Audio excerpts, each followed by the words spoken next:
नमस्कार साथियों, आज फिर आपका स्वागत है हमारी एक नए वीडियो में। आज हम डिस्कशन करने वाले हैं पुलिस भर्ती पर। एक ऐसी भर्ती जिसका लंबे अरसे से लोग इंतजार कर रहे हैं और बहुत ही आंखें बिछा करके इंतजार कर रहे हैं। उसके लिए मैं हमारे साथ डिस्कशन करने के लिए आ रहे हैं मिस्टर डम्पी भाई। अनुराग सिंह, आपका बहुत बहुत स्वागत है। मैं चाहूँगा एक बार आप धन्यवाद आपका लोगों को उत्साहित करने के लिए और लोगों को सही रास्ते पे, मतलब जो पुलिस वैकेंसी आ रही है उससे रिलेटेड वार्तालाप करने के लिए हमारे बीच में मैं चाहूँगा डब्ल्यू भाई, आप हमारे सभी साथियों को पुलिस भर्ती के बारे में थोड़ा बताएं। किस तरीके से, मतलब कब तक वैकेंसी आ सकती है, आखिर समस्याएं क्या कहाँ पे आती है? जी सर। सबसे पहले तो आप सभी व्यूअर्स का बहुत बहुत धन्यवाद, बहुत बहुत स्वागत। देखिए, जहाँ तक कि पुलिस भर्ती का सवाल है, पिछले आई थिंक 2019 में पिछली बहाली हुई है। उसके बाद कोई वैकेंसी उत्तर प्रदेश पुलिस में देखने को आरक्षी पुलिस की नहीं मिली है। इसका कारण एक और रहा है कि कोई भी कंपनी रुचि नहीं दिखा रही है इस एग्जाम को कराने के लिए। निविदाएं समय समय पर जारी होती रही, लेकिन किसी भी कंपनी ने इंटरेस्ट न दिखाया। अब जो इंटरेस्ट न दिखाने के कई कारण हैं, क्योंकि आप पिछली भर्ती एक लेखपाल की हुई है, अभी हुई नहीं, उसकी प्रोसेस चल रही है। आपने देखा ही होगा किस लेवल पे धांधली उसमें हुई है। एसटीएफ की रिपोर्ट है, ये मैं नहीं कह रहा हूं, एसटीएफ की रिपोर्ट कह रही है कि 15,000 संदिग्ध अभ्यर्थी हैं।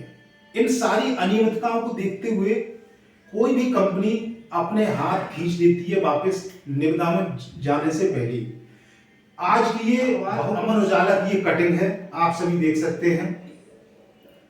इसमें दोबारा से फिर से निविदा जारी की गई है। 25 अगस्त रखी गई है लास्ट डेट, या 25 अगस्त तक आप जो भी कंपनियां हैं भारत के अंदर वो हिस्सा ले सकती हैं इसमें एग्जाम कराने के लिए। निविदा, ये निविदा 2022 नवंबर में भी जारी की गई थी, लेकिन वहां सिर्फ और सिर्फ टीसीएस कंपनी ही अकेली आई थी, इस वजह से निरस्त कर दी गई।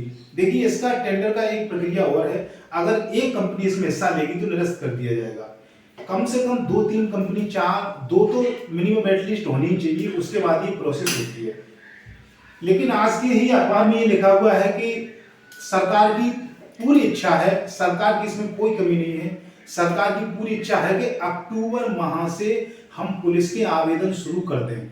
अक्टूबर माह से हम पुलिस भर्ती का आवेदन शुरू कर दें, क्योंकि 699 इतिहास की सबसे बड़ी पुलिस भर्ती है, जिसके लिए युवा बहुत बेसब्री से इंतजार कर रहे हैं। और मैं आपको ये और बता देना चाहता हूं, क्योंकि लंबे अरसे के बाद भर्ती आ रही है, बहुत से युवा इसमें ओवर एज हो गए, जिनकी उम्र निकल चुकी है, तो इसमें एज रिलैक्सेशन मिलना तय है, ये 100% बात है। आप घबराए ना, अगर आप 1-2 साल ऊपर नीचे हैं, ऊपर ही है नीचे तो चली जाएगा, तो आपको परेशान नहीं है। 52,699 पद हैं। एक बार मैं फिर रिकॉल कराने देना चाहता हूँ, 52,699 पद, इतिहास की सबसे बड़ी पुलिस भर्ती, जो 2023 में जिसके आवेदन शुरू होने हैं।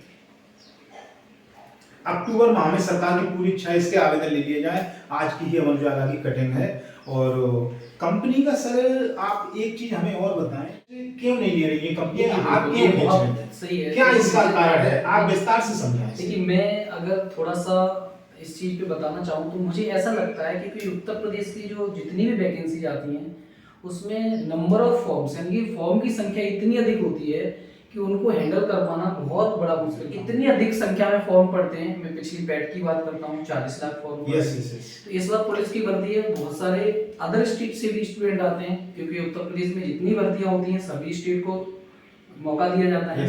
तो कहीं कहीं नंबर ऑफ स्टूडेंट्स बहुत सारे रहते हैं। और दूसरी बात, जो धांधली करने वाले हैं उन पर रोक पाना भी बहुत बड़ी मुश्किल है। तो इस वजह से कंपनी अपनी साख खराब नहीं करना चाहती है। ये सबसे बड़ी है, क्योंकि जो भी वैकेंसी आती है उसका बहुत अच्छे तरीके से पेपर करवा पाना कंपनी की जिम्मेदारी होती है। पेपर को लीक नहीं होना चाहिए, ये भी कंपनी की जिम्मेदारी होती है। बिल्कुल, ये सब चीजों को देखते हुए कहीं ना कहीं कंपनी घबरा जाती है। बिल्कुल, टीसीएस इतनी बड़ी कंपनी है, आपने देखा हुआ है एसएससी की लगातार पेपर कराती है। तो इसलिए टीसीएस ने बिल्कुल उसमें इंटरेस्ट दिखाया है। लेकिन चूंकि अकेली ही कंपनी पहुंची थी इसलिए उसकी बोली नहीं लग पाई, टेंडर नहीं उठ पाया है। तो इस वजह से मेरा तो यही मानना है कि इस तरीके से मतलब कंपनियां हैं वो घबराती हैं इस चीज से। तो ये मेरा मतलब मानना है। बिल्कुल सही कहा आपने। यदि एक प्रश्न और है, यदि अक्टूबर में आवेदन शुरू हो जाते हैं, चूंकि फॉर्म की संख्या, नंबर ऑफ एप्लीकेंट्स बहुत ज्यादा संख्या में होंगे, वास्ट अमाउंट में होंगे, तो इसका जो एग्जाम है, मान के चलिए नवंबर तक आवेदन फिनिश हो गए, तो क्या इसका एग्जाम 2023 में होना संभव है? देखिए ये तो डिपेंड करता है सरकार पर। सरकार Yes. चाहे तो विद इन 2 मंथ्स पूरी भर्ती को भी क्लियर कर सकती है, बिल्कुल बिल्कुल। विद इन 2 मंथ्स, क्योंकि जो प्रोसेस है वो सरकार के ऊपर ही डिपेंड करता है। टेंडर जारी कर दिया जाए, भर्ती को जो भी समय पूर्व निर्धारित कर दिया जाए, इतने समय एग्जाम होगा, इतने समय मतलब कि रिजल्ट आएगा, इतने में फिजिकल का जो टेस्ट होगा वो होगा। अगर इन सबका एक टाइम टेबल पहले से ही निर्धारित कर दिया जाए तो बिल्कुल हो सकती है भर्ती पूरी, ऐसा कोई इम्पॉसिबल नहीं है। Yes yes yes.